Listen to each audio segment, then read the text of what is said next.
Je sais pas si vous aviez remarqué, mais j'étais pas là la semaine dernière. Ça a dû se remarquer puisque l'émission devait être beaucoup moins intéressante et l'odeur de produits laitiers périmés qui émane de mes parties intimes met d'habitude tout le monde dans une ambiance familiale. Non, je n'étais pas là car je suis parti en vacances en quête du soleil breton et de mes racines par la même occasion. Je me suis aussi mis en tête d'aller à la rencontre des agriculteurs en colère pour comprendre leurs souffrances et relater leur situation désespérante. Ambiance, son, il y a un son qui est prêt normalement, qui se lance et ça tombe toujours sur moi. Comme j'ai oui. Voilà, s'il vous plaît. Ambiance recueillement. Ambiance climatologue. Ambiance Nolwenn. C'est donc la grêle et le ciel noir qui m'ont accueilli. Les agriculteurs aussi avaient laissé quelques petits totems de bienvenue sur le bord de la route, des pneus et des tas de fumier qui m'ont fait tout de suite me sentir à l'aise. Alors d'abord, en arrivant dans ma charmante ville d'accueil, ma première question à un breton a été la suivante.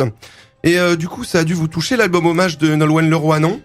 Pas trop, m'a répondu le jeune homme. Et si tu veux mon avis, tu ferais mieux d'éviter le sujet. Il y a toute une flopée de punk celtes qui attendent qu'une chose, c'est de casser la gueule aux fans de cette terroriste.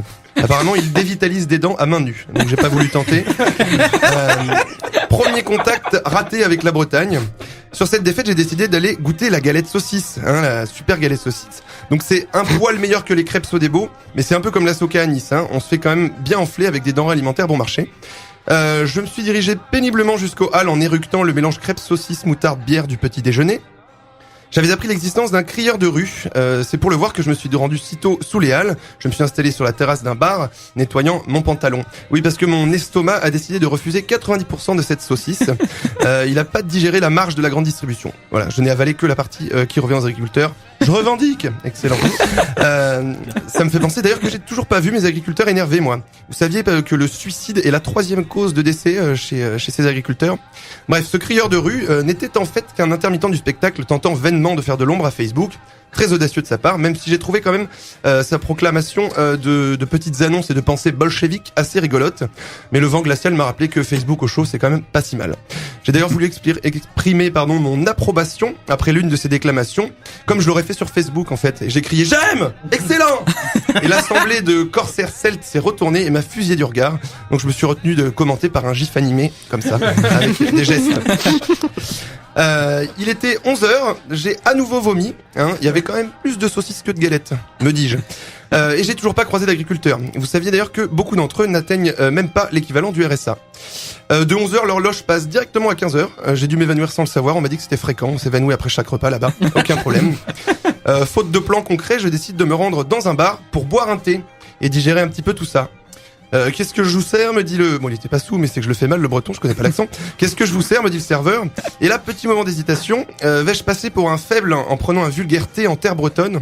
Donc pour m'aider dans mon choix, comme d'habitude, je lui demande quelle heure est-il? Et il me répond c'est l'heure. Donc avec cette lueur malicieuse dans les yeux qui me disait je sais que tu hésites, mais moi je vais te le dire ce que tu vas boire et tu vas m'écouter. Très bien, j'ai compris. Mettez-moi une bière et un chouchen puisque vous insistez. L'après-midi, je suis allé en bord de mer, donc toujours aucune trace des agriculteurs énervés sur le chemin. Vous saviez que plus de 200 élevages sont au bord du dépôt de bilan. Je continue, j'ai en filigrane la souffrance, je veux en parler. Tu fais ça très bien. Merci. Après avoir traversé les communes donc de Planquette, qui doit sûrement signifier relation sans lendemain en breton. Un Planquette. La commune de Bouilly, où se déroulait pour de bon un enterrement, et je ne ferai pas de blague là-dessus, Bouilly enterrement. Et je suis passé aussi par la commune qui existe vraiment de plus rien. Et là, j'ai commencé un petit peu à m'inquiéter sur la suite de mon voyage. Vais-je tomber dans un ravin? Ils avaient plus d'idées. Comment s'est passée ta soirée du coup? Je viens de la tribu du bout du monde. Ah oui. Et donc voilà. D'un coup, j'arrive au Cap Fréhel, donc magnifique endroit. Donc là, tu prends quand même la mer en plein visage, la mer la vraie. J'avais plus l'impression d'être face à la mer qu'à Nice, par exemple. Et celui qui ose me dire que face à la mer, j'aurais pu grandir, eh bien, je lui enfonce une toque de bigouden profond dans la gorge. Et oui, dans le sud, la mer me donne maintenant un peu plus une impression de pédiluve, une sorte de bassin pour accueillir l'urine et le caca des Hollandais en vacances.